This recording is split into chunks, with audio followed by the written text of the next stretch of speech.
लगातार कांग्रेस को कोस रहे हैं, लेकिन कांग्रेस का कहना है कि देश की आज़ादी में बीजेपी का कोई रोल नहीं है। देश की आज़ादी के अंदर अनेक हमारे जो शहीद हैं, उन्होंने जो है इस लड़ाई लड़के अपना बलिदान दे करके फिर देश को आज़ाद कराने का काम किया है। वो किसकी बात कर रहे हैं, क्या कह रहे हैं, किस टाइप की बात कर रहे हैं, वो तो वो ही जाने, उनकी मानसिकता जाने। भाजपा उस टाइम भारतीय जनता पार्टी थी जब देश की आज़ादी से पहले। भारतीय जनता पार्टी तो देश की आज़ादी के बाद ही जो बनी है, जो जिस तरीके से इन लोगों ने जो गलत तरीके से इस संविधान के साथ छेड़छाड़ करने का काम किया, इसलिए उसके विरोध के अंदर जो देश को राष्ट्र प्रथम रखने वाले लोगों ने जो भारतीय जनता पार्टी का गठन करने का काम किया है। सर, आप कांग्रेस की इमरजेंसी की बात कर रहे हैं, लेकिन कांग्रेस ये कह रही है आज जो चल रहा है जो सारा देश में घोषित इमरजेंसी तो आज भी चल रही है। देखिए, प्रजातंत्र है, प्रजातंत्र के अंदर जो इस 11 सालों के अंदर आदरणीय प्रधानमंत्री जी के नेतृत्व में जो कार्य हुए हैं, जो देश के अंदर जो ग्रोथ हुई है, आज हमें ये कहते हुए फख्र है कि कांग्रेस के से जब आदरणीय नरेंद्र भाई मोदी जी प्रधानमंत्री बने थे तब अर्थव्यवस्था 11वें नंबर पे थी, आज वो चौथे नंबर पर आ गई है। और माननीय प्रधानमंत्री जी का जो टारगेट है कि हमें ये तीसरे नंबर पर हमारी जो है अर्थव्यवस्था बढ़नी चाहिए, और आज पूरा देश जानता है कि मोदी है तो मुमकिन है।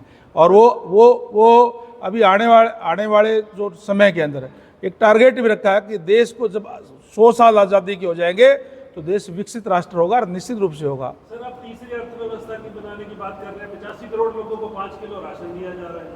देखिए, जो इतनी बड़ी हमारा जो देश है, इसके अंदर जो हमारी जो सरकार है, वो जो अंतिम व्यक्ति तक सरकारी सेवाओं का लाभ पहुंचे, इस तरीके की व्यवस्था करने का काम किया है। जो कोरोना काल के से की बात हो, और चाहे जो बीपीएल धारक जो कार्ड धारक है लोग हैं, उनको आगे लाने के लिए इस तरीके की व्यवस्थाएं करने का काम किया। ये तो बड़ी बात है कि हम इतने लोगों को दे रहे हैं। जी, हरियाणा की बात करें तो हरियाणा में लगातार विपक्ष आरोप लगा रहा है कि कानून व्यवस्था का कोई हाल नहीं है, आए दिन गोलीबारी हो रही है, शराब ठेकेदार जो है वो उनकी हत्या भी हुई, और कोई शराब कारोबारी ठेका लेने को तैयार। देखिए, सरकार की तरफ से माननीय मुख्यमंत्री महोदय ने ये आपने बयान भी देखा होगा, कह भी दिया है, और ये चेतावनी भी दिया है सबको कि जो भी क्राइम करने वाले लोग हैं किसी भी सूरत में बख्शे नहीं जाएंगे। क्राइम करने वाले या तो हरियाणा छोड़ देंगे या उनकी जगह जेल होगी।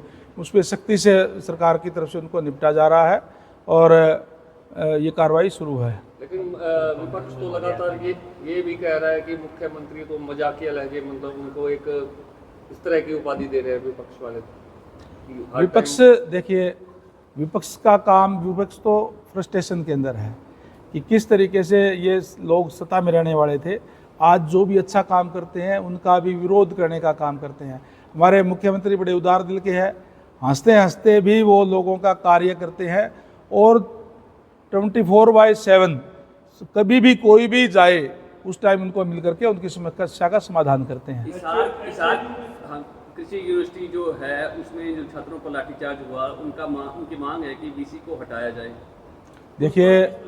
देखिए, जो छात्र है वो हमारे अपने बच्चे हैं, और जैसे ये घटना हुई थी, घटना होने के बाद भी उनको बुलाया गया था। 2 बार तो मेरे साथ भी मीटिंग हुई थी। हमने कह दिया था कि अगर यूनिवर्सिटी प्रशासन ने, उनकी जो मांग थी वो ये थी कि जो स्टाइफंड को लेकर के थी और जो एडमिशन को लेकर के थी कुछ, तो वो तमाम हमने उनको कह भी दिया था कि अब कोई बात को नहीं, वे वापस करा देते हैं, दोबारा इसके ऊपर विचार हो जाएगा। लेकिन वो उसको राजनीतिक अखाड़ा जो विपक्ष ने बढ़ाने का काम कर दिया। उनको उन बच्चों से कोई हित का मतलब नहीं है उनको तो केवल और केवल आज उनके पास कोई और तो काम है नहीं, उनके पास विरोध करने के लिए कुछ है ही नहीं। वो उनका मंच मिल गया, अगले दिन अखबार में फ़ोटो आप लोग उनकी छाप देते हो, इसलिए जो है वो राजनीतिक अखाड़ा बना दिया। और उन बच्चों का अभी जो है कैरियर से उनका कोई हित नहीं है। हमारे बच्चे हैं, और निश्चित तौर पर हमने उनसे बातचीत हुई भी है, और थोड़ा सा और समझ में आ जाएगी तो मान जाएंगे।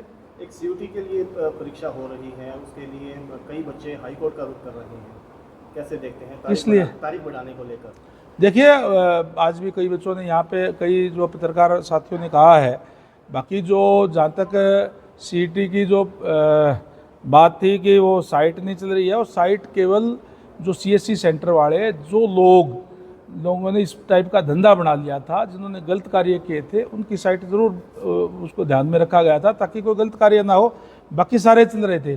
फिर भी अगर कोई ऐसी बात आएगी तो माननीय मुख्यमंत्री महोदय से बात करेंगे इसके बारे में। केंद्र सरकार के 11 साल कंप्लीट हुए, हालांकि आप सहित तमाम जो बीजेपी की लीडरशिप है मोदी सरकार की गुणगान करते नजर आ रही है, लेकिन आपके पुराने मित्र हैं भूपेंद्र सिंह हुड्डा, उनका साफ तौर पर कहना है कि 11 साल में हरियाणा को कुछ भी नहीं दिया गया। आप पत्रकार साथी यार, हर जगह आप जो है घूमते हैं, आप अगर जो जाएंगे यहाँ से तो कोई भी ज़िला ऐसा है जो हाईवे से ना जुड़ा हुआ हो?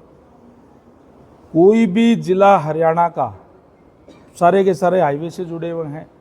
आज हम गाँव के अंदर भी जो 10,000 या उससे ऊपर का आबादी का गांव है, वहाँ भी हम सीवरेज की, पानी की व्यवस्था करने का काम कर रहे हैं ताकि वो तमाम सुविधाएं जो शहर में मिलती है वो उनको वहीं मिले। आज हम सारी की सारी फसलें जो हैं, हरियाणा ऐसा प्रदेश है कि जो भी फसल यहाँ किसान बोता है सारी की सारी एमएसपी पर खरीद करने वाला पहला जो है राज्य है। उनको ये बात तो दिखाई देती नहीं। मानसून सीजन शुरू होने वाला है, तो क्या कुछ तैयारियां हैं? पूरी तैयारियां हैं। अधिकारियों को दिशा निर्देश दे दिए गए हैं कि किसी प्रकार की कोई दिक्कत परेशानी ना हो, और पानी निकासी का भी और भी सारा साफ सफाई करके वो प्रबंध करें।